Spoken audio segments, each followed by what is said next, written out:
Movie के start होते ही हमें दो आदमी दिखाए जाते हैं जो कि एक डेजर्ट से जा रहे थे, लेकिन तभी उनमें से एक आदमी वहाँ की जमीन खोदने लगता है। तब उनमें से दूसरा आदमी उस खोदी हुई जमीन में एक बॉक्स रख देता है। अब जिस आदमी ने जमीन खोदी होती है वो दूसरे आदमी से पूछता है कि आखिर हम इस बॉक्स को यहाँ पर क्यों दफना रहे हैं, जिस पर वो आदमी जवाब देता है क्योंकि ये एक मिस्टीरियस बॉक्स है, कोई आम बॉक्स नहीं है। ये बॉक्स पहले भी ढूंढा गया था और अब दोबारा कोई इसे यहाँ पर ढूंढने आएगा। लेकिन जब वो उसे दफना कर वापस आ रहे होते हैं तो जिस आदमी का वो बॉक्स होता है वो अपने साथी को कहता है कि अब तो तुम्हें पता चल गया है कि उस बॉक्स को हमने कहाँ दफनाया है, इसीलिए वो उसे शूट करके मार देता है और इसके बाद वो खुद को भी शूट कर लेता है। इसके बाद हमें कुछ ब्लैक एंड व्हाइट पिक्चर्स दिखाई जाते हैं जिनमें हमें वही मिस्टीरियस बॉक्स देखने को मिलता है। इसके बाद सीन शिफ्ट होकर एक लड़के पर आता है जिसका नाम ब्राइस होता है और वो सोशल मीडिया पर वायरल होने के लिए गेम सेटअप किया करता था और इस बार वो एक एस्केप रूम नाम की गेम सेटअप करता है। इसके बाद वो अपने पार्टनर को कॉल करता है जो कि उसकी बेस्ट फ्रेंड थी। वो उसे कहता है कि हम पिछले कुछ सीजन से किसी भी वेबसाइट की टॉप लिस्ट में नहीं आए हैं, जिस पर उसकी फ्रेंड जवाब देती है कि तुम फिक्र मत करो, सब ठीक हो जाएगा देखना, और इस सीजन हम कुछ अच्छा कुछ स्पेशल करेंगे। इसके बाद ब्राइस डेकोरेशन आइटम स्टोर में जाता है जहाँ पर उसे वही मिस्टीरियस बॉक्स दिखता है, लेकिन शॉप की ऑनर कहती है कि ये सेल के लिए नहीं है, जिस पर क्यूरियस होते हुए ब्राइस उससे पूछता है कि क्यों,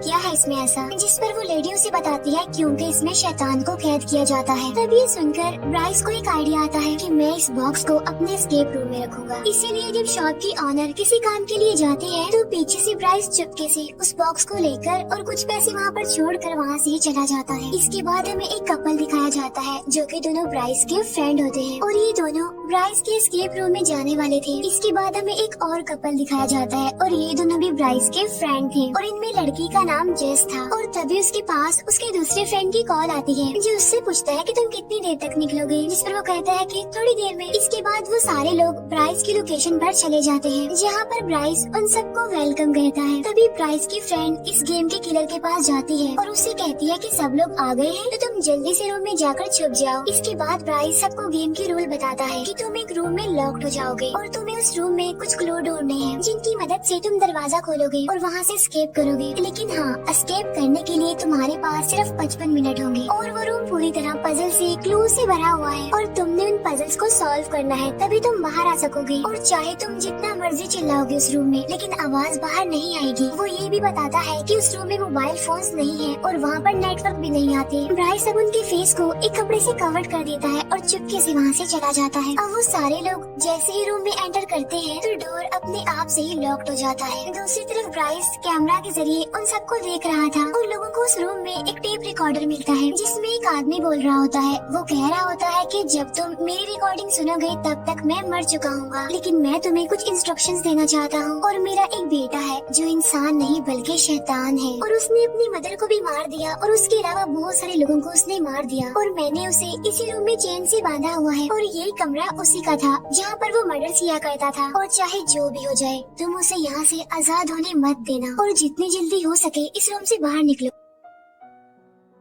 अब क्योंकि वो लोग गेम खेल रहे थे इसीलिए उन्हें ये सारी बातें गेम का एक हिस्सा लगती है, मजाक समझते हैं वो इसे। अब वो लोग वहाँ पर क्लूज और पजल्स ढूंढने लगते हैं कि तभी उन्हें उस टेप रिकॉर्डर वाले आदमी का बेटा दिखाई देता है जो कि वहीं पर चेन से बंधा हुआ था। तब वो सारे लोग इसे गेम का पार्ट समझकर उस पर हंसने लगते हैं। इसके बाद ब्राइस के एक फ्रेंड को वहाँ पर वही मिस्टीरियस बॉक्स दिखता है और बगैर सोचे समझे वो उस बॉक्स को खोल देता है, लेकिन उस बॉक्स में कुछ नहीं था, यानी वो खाली था। और जब ब्राइस का फ्रेंड वहाँ से चला जाता है तो उसी मिस्टीरियस बॉक्स में से एक ब्लैक कलर का साया निकलता है जो कि उस रिकॉर्डिंग वाले आदमी के बेटे के अंदर चला जाता है, लेकिन किसी का भी ध्यान उस तरफ नहीं जाता। और अब हम उस आदमी के बेटे को बॉक्समैन कहेंगे। लेकिन तभी उन्हें एक कबर्ड दिखाई देता है जिस पर लॉक लगा हुआ था और उस लॉक पर कुछ कोड नंबर थे और वो number red, green and blue colour में थे। तभी ब्राइस की फीमेल फ्रेंड को एक इरेजर मिलती है जिस पर DER लिखा हुआ था। फिर जब वो लड़की आगे बढ़ती है तो उसे वहाँ पर एक रस्सी दिखाई देती है और जब वो उस रस्सी को खींचती है तो तभी अचानक से उस टेप रिकॉर्डर वाली आदमी की डेड बॉडी वहाँ पर लटक जाती है, जिस पर पहले तो वो लोग घबरा जाते हैं लेकिन फिर वो इसे भी सीरियस नहीं लेते, वो इसे भी मजाक ही समझते हैं। फिर ब्राइस के फ्रेंड को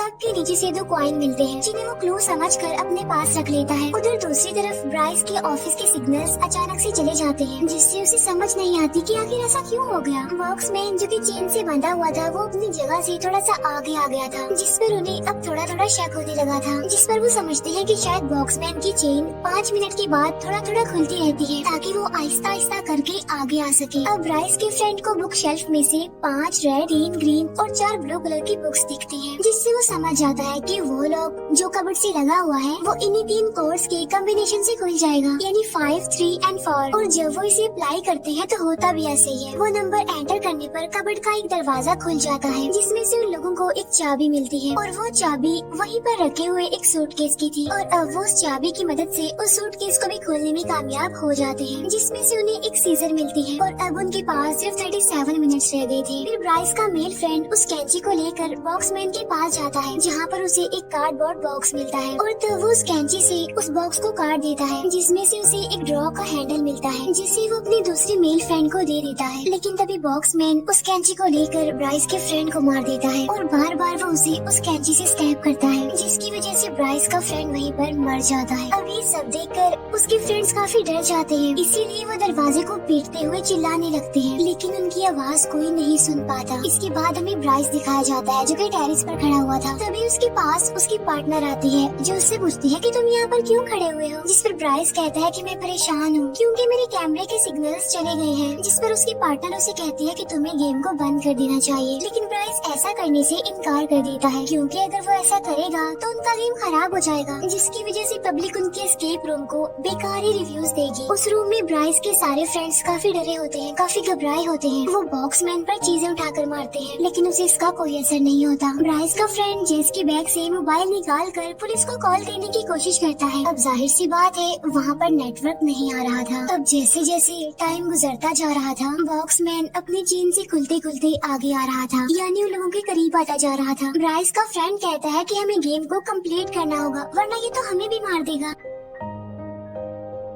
तभी उसकी नजर एक ड्रॉर पर पड़ती है, जिसका हैंडल गायब था। अब वो उस हैंडल को वहाँ पर फिक्स करते हैं, जो कि उन्हें कार्डबोर्ड में से मिला था। और ऐसा करते ही वो ड्रॉ खुल जाता है, जिसमें से एक छोटा सा बॉक्स निकलता है, जिसमें उन्होंने 4 कॉइन डालने हैं। उसके बाद उन्हें एक चाबी मिलेगी। अब 2 कॉइन तो उनके पास थे, जो कि उन्हें पहले मिले थे, लेकिन अब 2 कॉइन ढूंढने होंगे। और तभी उन्हें दीवार पर लगी 2 पेंटिंग्स अजीब लगने लगती है। और जब वो उसे चेक कर ही रहे होते हैं, तो ब्राइस की फीमेल फ्रेंड को लग रहा था कि उसका वो फ्रेंड अभी भी जिंदा है, जिसे उस बॉक्समैन ने कैंची से मारा था। इसीलिए वो उसके पास जाने लगती है। और अब उन लोगों के पास सिर्फ 25 मिनट रह गए थे। और इसके बाद बॉक्समैन आगे आता है और वो ब्राइस की फीमेल फ्रेंड के सर में भी कैंची घुसा कर उसे मार देता है। अब ये देखकर जेस और उसका फ्रेंड और ज्यादा घबरा जाते हैं और काफी डर भी जाते हैं, इसीलिए वो दोबारा से गेम में लग जाते हैं। पेंटिंग को गौर से देखने पर उन्हें बहुत सारे ट्रायंगल्स उस पर दिखते हैं, जिनमें से 2 ट्रायंगल्स तो बटन थे। इसीलिए वो साथ वाली पेंटिंग पर बटन के ऑर्डर्स को प्रेस करते हैं, जिससे वो पेंटिंग ओपन हो जाती है और वहाँ से उन्हें 2 कॉइन मिल जाते हैं। अब वो उन दोनों कॉइन्स को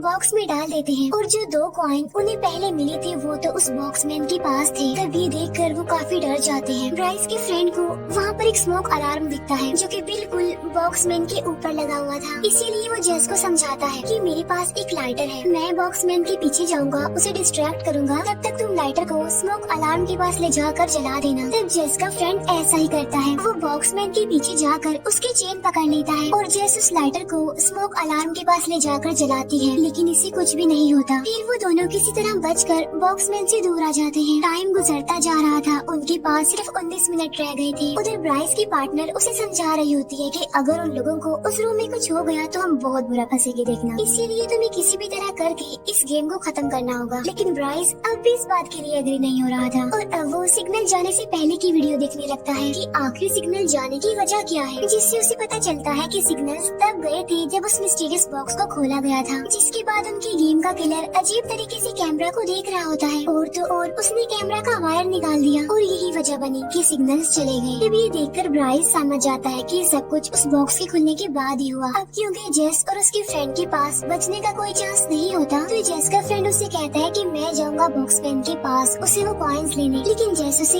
ऐसा करने से मना कर देती है। जिस पर उसका फ्रेंड उसे कहता है कि देखना मैं जरूर ले आऊंगा वो कॉइन्स। इसके बाद जेस का फ्रेंड बॉक्समैन के पास जाता है, जहाँ पर उसे कांच का टुकड़ा दिखाई देता है और तभी जेस बॉक्समैन की तरफ एक सूटकेस फेंक कर मारती है। तो मौके का फायदा उठाकर जेस का फ्रेंड उस कांच के टुकड़े को बॉक्समैन की आंख में घुसा देता है। अब इतनी खतरनाक हमले के बाद भी बॉक्समैन को कुछ नहीं होता, उल्टा वो उसी कांच के टुकड़े से जेस के फ्रेंड पर अटैक करता है, जिससे जेस का फ्रेंड बुरी तरह इंजर्ड हो जाता है और इसके बाद वो बेहोश हो जाता है।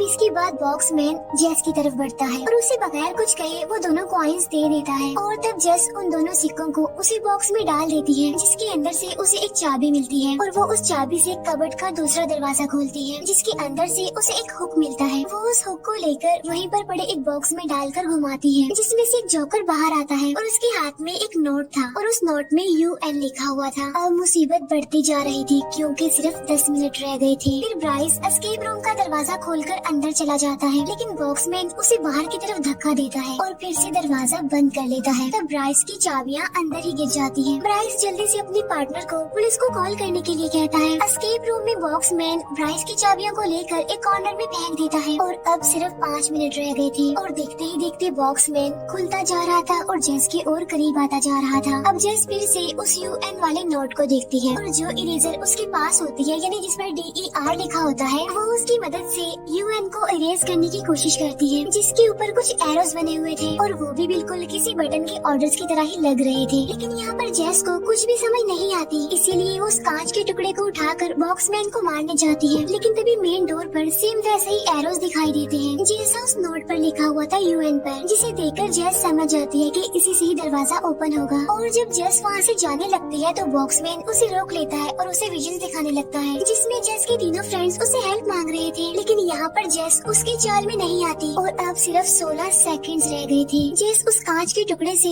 बॉक्समैन पर स्टैब करती है और वो मेन डोर पर बने एरोस को उन्हीं एरोस के ऑर्डर से प्रेस करती है, जिसकी वजह से वो डोर ओपन हो जाता है और जेस टाइम से पहले ही वहाँ से बाहर आ जाती है। और तब बॉक्समैन जेस के लिए क्लैपिंग करने लगता है, शायद इसलिए कि वो इस गेम की सर्वाइवर थी। इसके बाद जेस वहाँ से भाग जाती है। इतनी ही देर में वहाँ पर पुलिस भी आ जाती है, जो कि एस्केप रूम में जाती है, जहाँ पर बॉक्समैन पुलिस पर भी अटैक करने ही वाला होता है कि तभी पुलिस उसे ही शूट कर देती है और यहाँ पर बॉक्समैन का खेल खत्म हो जाता है। उसके मरते ही वो काला साया उसके अंदर से निकल जाता है। इसके बाद जेस एक एम्बुलेंस के पास खड़ी हुई थी क्योंकि उसके फ्रेंड को हॉस्पिटल लेकर जाया जा रहा था, वो इंजर्ड था काफी। और वहीं पर ब्राइस भी खड़ा हुआ था, जो जेस को देखकर क्रीपी सी स्माइल पास कर रहा था। ऐसा लग रहा था कि वो काला साया अब उसके अंदर आ गया हो। तब ब्राइस अजीब तरह से रिएक्ट करते हुए वहाँ से दूर चला जाता है। इसके बाद ब्राइस की पार्टनर उस बॉक्स को उसे शॉप पर लेकर जाती है उसे वापस करने के लिए, और वो शॉप की ओनर को बताती है कि मैं ब्राइस के साथ रहती थी, लेकिन अचानक से वो एक दिन गायब हो गया। जिस पर शॉप की ओनर कहती है कि मैंने उस दिन उसे समझाने की कोशिश भी की थी कि ये एक खतरनाक और मिस्टीरियस बॉक्स है, लेकिन उसने मेरी बात का यकीन नहीं किया और वो इसे कोई टॉय समझकर ले गया। तब शॉप की ओनर ब्राइस की पार्टनर से पूछती है कि क्या तुमने इस बॉक्स को देखा था खुलते हुए, जिस पर ब्राइस की फ्रेंड कहती है कि हाँ देखा था। जिस पर वो शॉप की ओनर कहती है कि ओहो अब वो शैतान तुम्हारे लिए वापस आएगा। तब ये सुनकर ब्राइस की फ्रेंड काफी डर जाती है और उसके परेशान होने के साथ ही ये मूवी यहीं पर एंड हो जाती है।